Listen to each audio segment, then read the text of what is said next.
Bem-vindo a bordo, eu sou o Cláudio Luquezzi, estamos aqui em Asas e Histórias, o seu programa de aviação na terra de Santos Dumont. Ele é o jato de combate mais produzido na história, tendo equipado dezenas de forças aéreas. E participou do primeiro grande conflito da Guerra Fria, quando chocou o Ocidente ao colocar em xeque a supremacia tecnológica deste na aviação. Este avião é o Mikoyan Gurevich MiG-15 e essa é a sua história. A fase final da Segunda Guerra Mundial viu nascer a era do jato, com os caças Messerschmitt Me-262 alemães e os Gloster Meteor britânicos. E com o final do conflito e o acesso maciço às pesquisas e também às equipes de projetos alemãs, norte-americanos e britânicos assumiram uma liderança tecnológica na aeronáutica, com os britânicos possuindo na época os melhores e mais avançados motores a jato.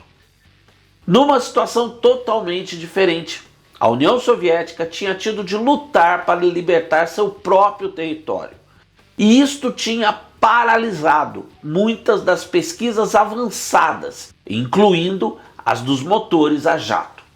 Terminado o conflito, os soviéticos buscaram extrair o máximo do que puderam obter das pesquisas alemãs, mas obtiveram bem menos material que norte-americanos e britânicos. Apesar disso, utilizando a tecnologia alemã de motores, conseguiram colocar em serviço seus primeiros caças a jato já em 1947 e 48, os Yakovlev Yak-15 e MiG-9. Mas estes eram claramente inferiores aos Meteor britânicos e P-80 Shooting Star norte-americanos. Obviamente, para poder se igualar a estes, os soviéticos precisavam de motores mais potentes que os derivados dos projetos alemães. E os únicos disponíveis, aliás, os melhores, estavam com o inimigo. Eram os Rolls-Royce, Derwent e Nene do Reino Unido.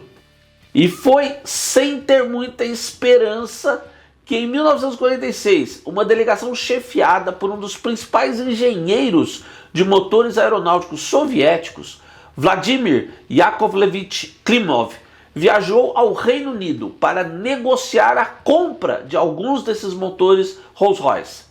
E para espanto geral, sobretudo da própria cúpula da liderança soviética, o governo britânico concordou não só em vender 40 motores Nene, como em fornecer toda a documentação técnica destes, que foram colocados logo em produção na União Soviética, na versão local melhorada, designada Klimov VK-1.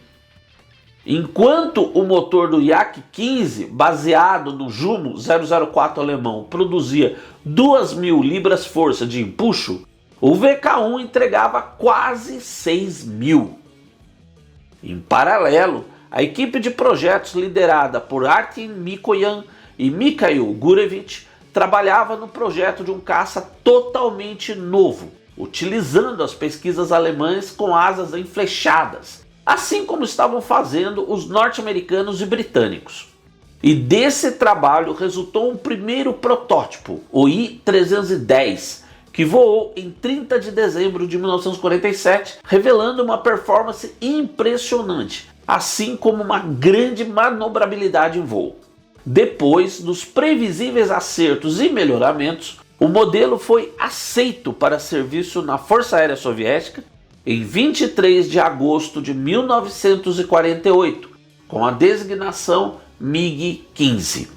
O novo caça entraria em serviço em 1949, curiosamente no mesmo ano que o então mais avançado e poderoso caça-jato do Ocidente, o F-86A Sabre dos Estados Unidos.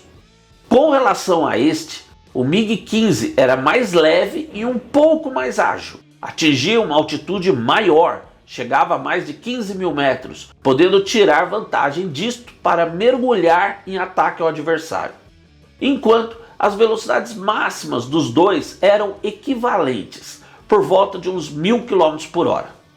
Já o F-86 tinha algumas vantagens em sistemas, como uma mira com radar mais precisa, e a entrada em serviço do F-86E em 1951, com controles de cauda elétricos, deu a este uma ligeira vantagem em manobras em altas velocidades. Por outro lado, o jato soviético tinha um armamento muito mais pesado, capaz de literalmente causar um rombo na asa do adversário com um único projétil. Isso porque, enquanto o Sabre levava 6 metralhadoras de 12,7 mm, o MiG-15 tinha 2 canhões de 23 mm e um de 37 mm.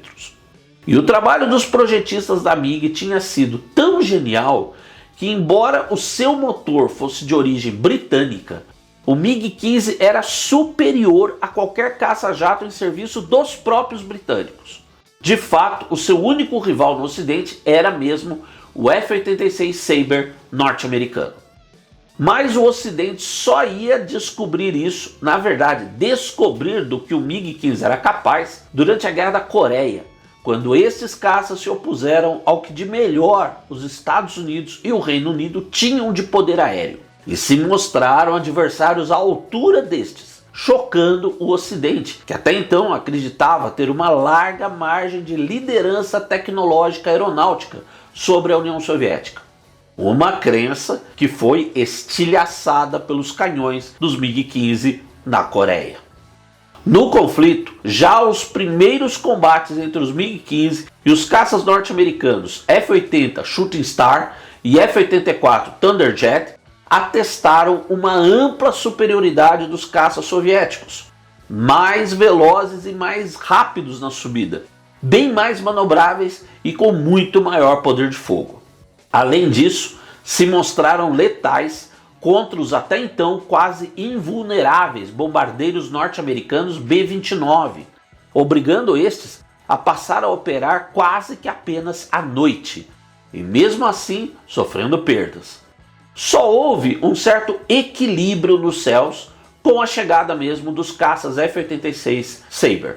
Mesmo assim, operando na Coreia de março de 1951 a fevereiro de 1952, a 324ª Divisão de Aviação de Caça Soviética, voando o MiG-15, obteve 215 vitórias, incluindo 12 bombardeiros B-29, com a perda de apenas 52 de suas próprias aeronaves e 10 pilotos.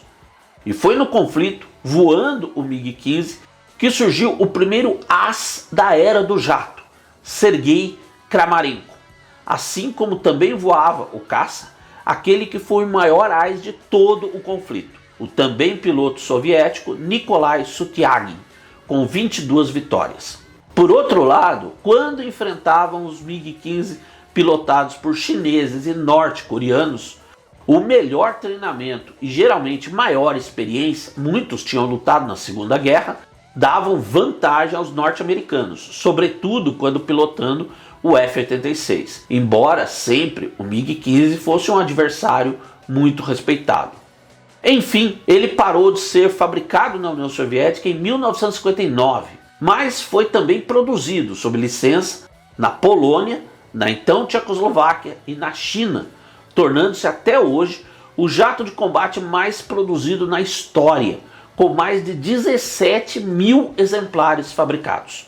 E sua versão de 2 lugares, muito apreciada para a formação de pilotos de caça, foi utilizada até o final dos anos 70 pela China, e os últimos destes em serviço no mundo, na Força Aérea da Albânia, foram enfim aposentados em 2006, quase 60 anos depois dos primeiros MiG-15 terem entrado em serviço.